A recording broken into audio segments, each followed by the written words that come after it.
Raise your hand and be honest if you've used the phrase crazy busy to describe your day, your week, your month.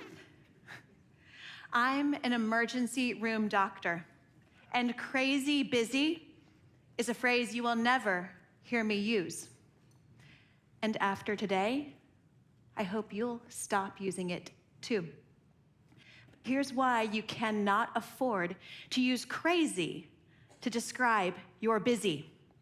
Because when we are in what I refer to as crazy busy mode, we are simply less capable of handling the busy. Here's what happens. Your stress hormones rise and stay there. Your executive function in the prefrontal cortex declines. That means your memory, your judgment, your impulse control deteriorate. And the brain areas for anger and anxiety are activated. Do you feel that? Here's the thing. You can be as busy as an emergency department without feeling like you're crazy busy. How? By using the same tactics that we use. Our brains all process stress in similar fundamental ways, but how we react to it has been shown by research to be modifiable, whether it's emergencies or just daily, day in, day out stress. Now contrast crazy busy mode with how I think of us in the ER, ready mode. Ready mode means whatever comes in through those doors, whether it's a multiple car pileup or a patient having chest pain while stuck in an elevator, or another patient with an item stuck where it shouldn't be. When you know you're dying to ask. Yeah. Even on those days when you would swear you were being punked, we're not afraid of it. Because we know that whatever comes in through those ER double doors, that we can handle it, that we're ready. That's ready mode. We've trained for it, and you can too. Here's how. Step one to go from crazy mode to ready mode is to relentlessly triage. In crazy mode, you're always busy, always stressed, because you're reacting to every challenge with the same response. Contrast that with ready mode, where we triage, which means we prioritize by degree of urgency. This isn't just a nice way to get your to-do list done. Work by Dr. Robert Sapolsky shows that individuals who cannot differentiate threat from non-threat and react to everything with the same response have double the level of stress hormones, which is why this is the first skill to learn. You can't take care of them all at once, but you don't have to, because we triage.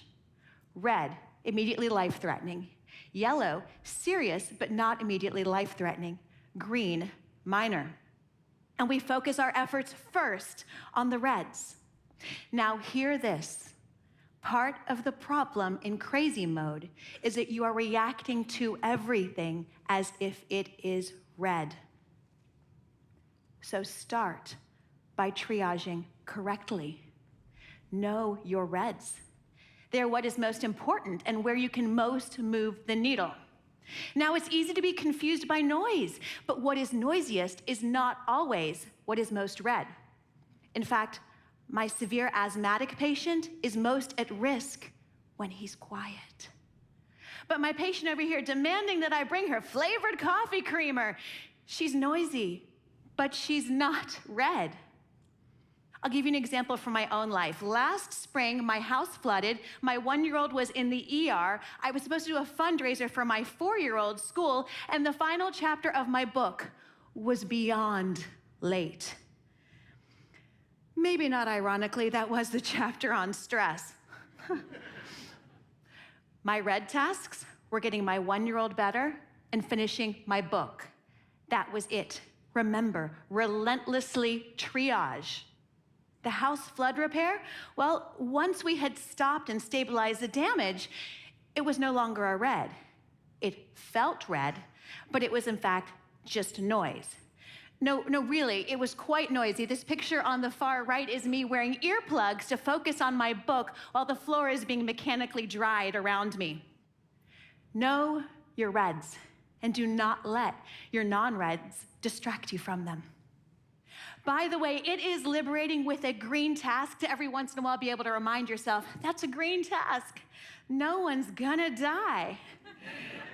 It's okay if it's not perfect. Now, there's one last triage level that we use in the worst scenarios, and that is black. Those patients for whom there's nothing we can do, where we must move on.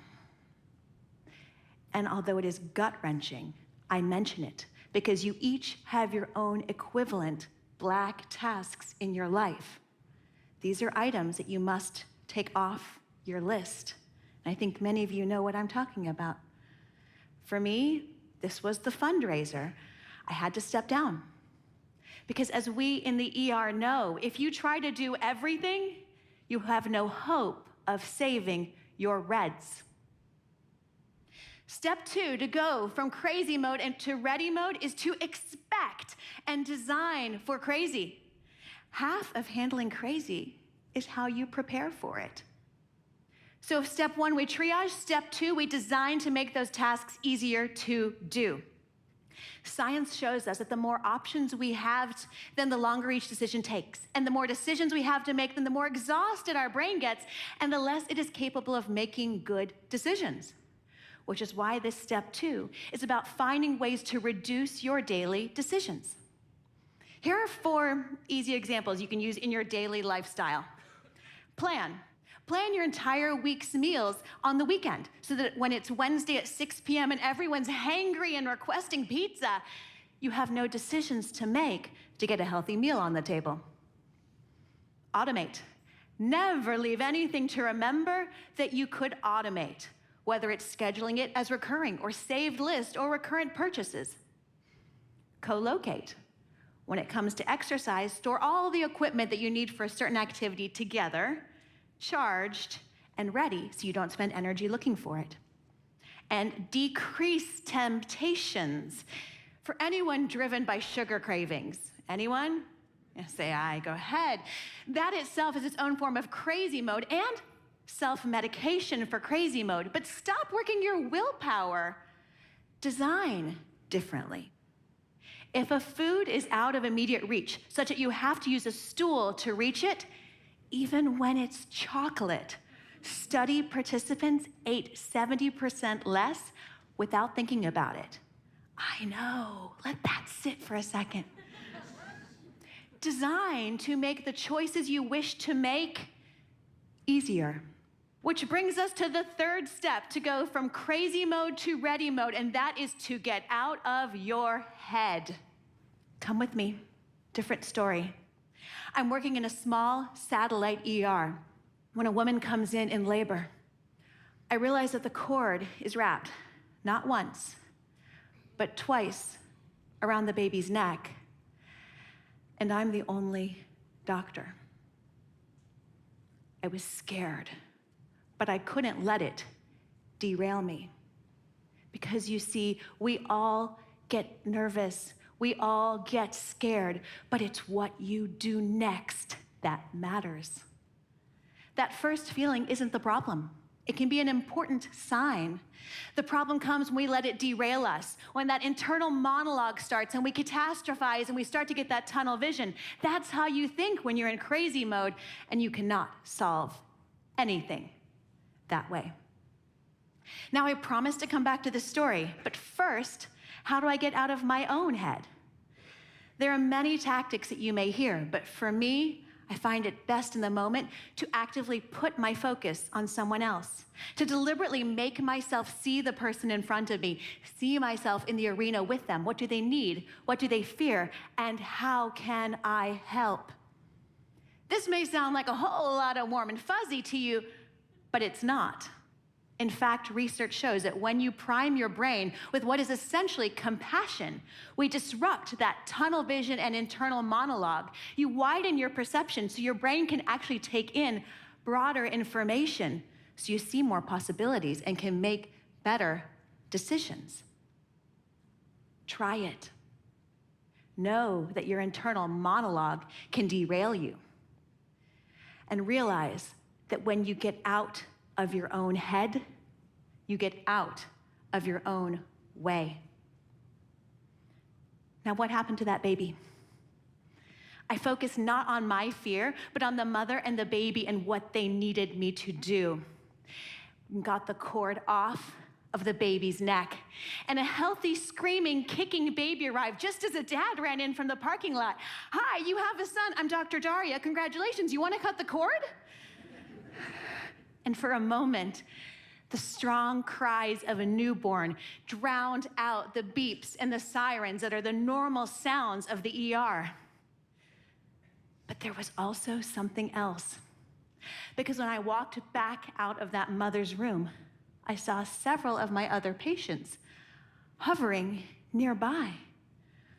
I suddenly realized that despite their own problems that had brought them to the emergency room, they had all come together to root for this baby, and they now together shared in the joy.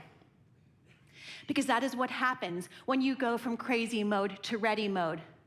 Others notice. They want it too. They just don't know how. They just need one example, which could be you. Own the busy, but stop calling it crazy. You've always had that ability, but now you're ready. Thank you.